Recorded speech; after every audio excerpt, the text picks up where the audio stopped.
बिस्मिल्लाहिर्रहमानिर्रहीम। शुरू अल्लाह के नाम से जो बड़ा मेहरबान निहायत रहम वाला है। अस्सलाम वालेकुम व्यूअर्स, मैं लैला खान अपने चैनल में आपको खुशामदीद कहती हूँ। पहले यहाँ थोड़ा क्लियर कर दूँ कि वजीफ़ा क्या है। वजीफ़ा अल्लाह के ज़िक्र को कहते हैं।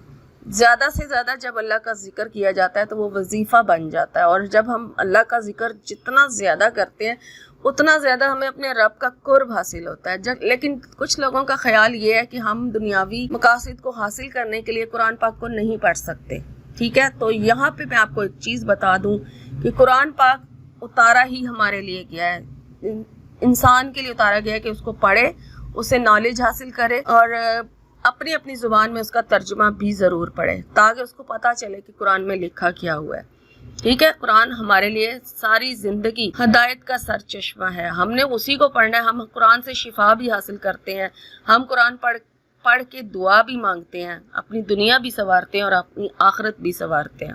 फिर कुछ लोगों का कहना यह है कि कुरान पढ़ के हम दुनियावी मकसद हासिल नहीं कर सकते। तो मेरा मानना यह है कि हमें अल्लाह ताला ने कुरान दिया पढ़ने के लिए, उसको हमारी पढ़ाई की ज़रूरत नहीं है। उसकी पढ़ाई, उसकी पाकी, उसकी तस्बीह बयान करने के लिए अल्लाह ताला ने बेशुमार फरिश्ते पैदा किए हुए हैं। ठीक है, उसको हमारी इबादत की ज़रूरत नहीं है।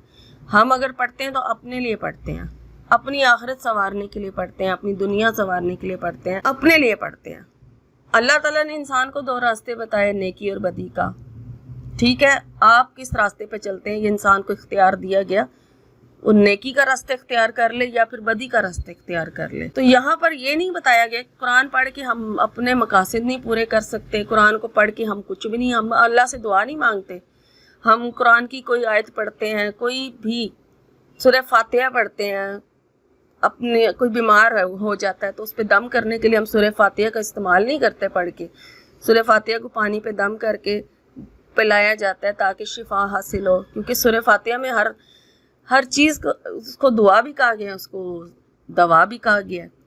पूरा कुरान जो है वो हम अपने मकासद के लिए, अपने आप के लिए पढ़ते हैं, अपने लिए पढ़ते हैं ना, अपने मकसद को हासिल करने के लिए। जैसे भी अपना मेन मकसद हमारा ये होता है, नियत मैं आपको यही कहती हूँ कि रखा करें खालिस अल्लाह की रज़ा हासिल करने के लिए, अल्लाह को राज़ी करने के लिए पढ़ा करें।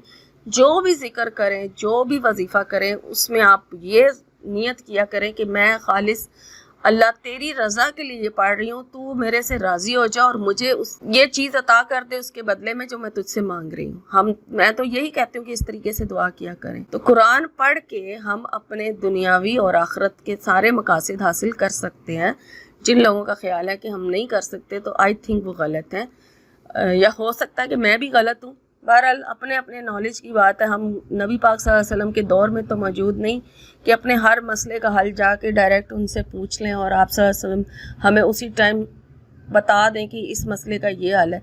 हम भी किताबों के ज़रिए से ही नॉलेज हासिल करते हैं, और जब तक बाकी दुनिया रह गई है सब किताबों के ज़रिए से ही नॉलेज हासिल करेंगे। ख़ुद पैगंबरों के पास जाके तो नॉलेज नहीं ना हासिल किया जा सकता। अल्लाह ताला कोई ना कोई वसीला ही बनाता है ना नॉलेज को हम तक पहुंचाने का। तो हम भी उसी ज़रिए से ही इल्म हासिल कर रहे हैं जिस ज़रिए से आप लोग हासिल कर रहे हैं। तो इसलिए ये तनकीद बनती नहीं है कि हम कुरान पढ़ के अपने मकसद हासिल नहीं कर सकते।